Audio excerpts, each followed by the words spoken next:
The Academic Staff Union of Universities strike is still ongoing. Stakeholders and the nation are tired of incessant strike that have not solved any problem. ASUU is right in seeking for improved funding, but should the union resort to strike all the time, paralyzing the academic activities in the state and federal universities? As intellectuals, should ASUU be thinking of alternatives? But what alternatives are available for Nigerian students and parents? Joining us on Plus TV Africa to discuss education in Nigeria is Jide Aiyegbusi, an education expert. Thank you very much for joining us. It's good to be here. With this incessant strike, what is your suggestion for the way forward? I think it's high time we stop them. This incessant strikes. It's becoming sickening and very heartbreaking. You know, I had to spend 5 years for a 4-year course. There are a lot of my colleagues, so to say, my fellow students, who spent like 7 years, 6 years for a 4-year course, and ever since then it has not stopped. And it's really, if you allow me to use that word, crazy. And that's why at this point I think the federal government should establish a common ground with ASUU people so that this strike can be resolved once and for all, and we won't come back to it again. Education is important, and this strike is not helping that move forward. What would be the alternative for parents and students?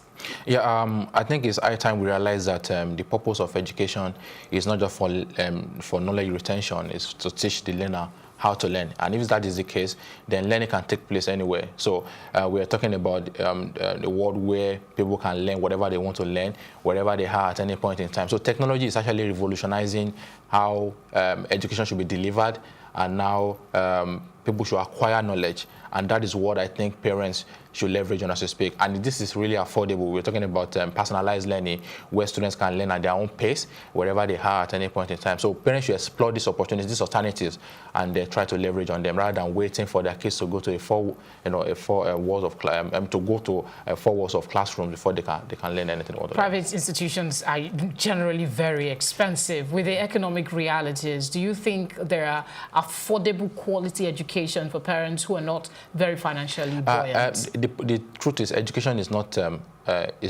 cheap.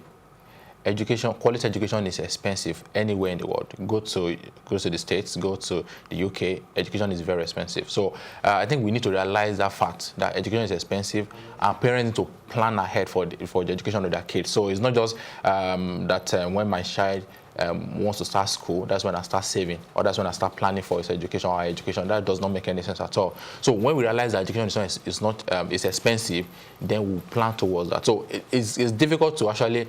There's no alternatives. The alternatives that I told you earlier on about using technology and all of that is actually the only solution that we have available for now. That's affordable. That's affordable, in place of this public education system. Okay, just education system now, how we have it. Can it be better?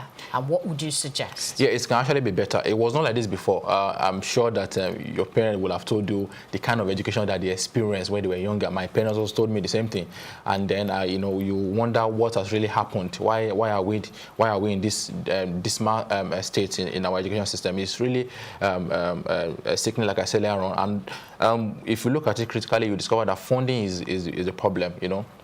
UNESCO says 26% of our budget should be devoted to education. But as I speak to you, ever since I've grown up, less than 10% is what we've always spent on education.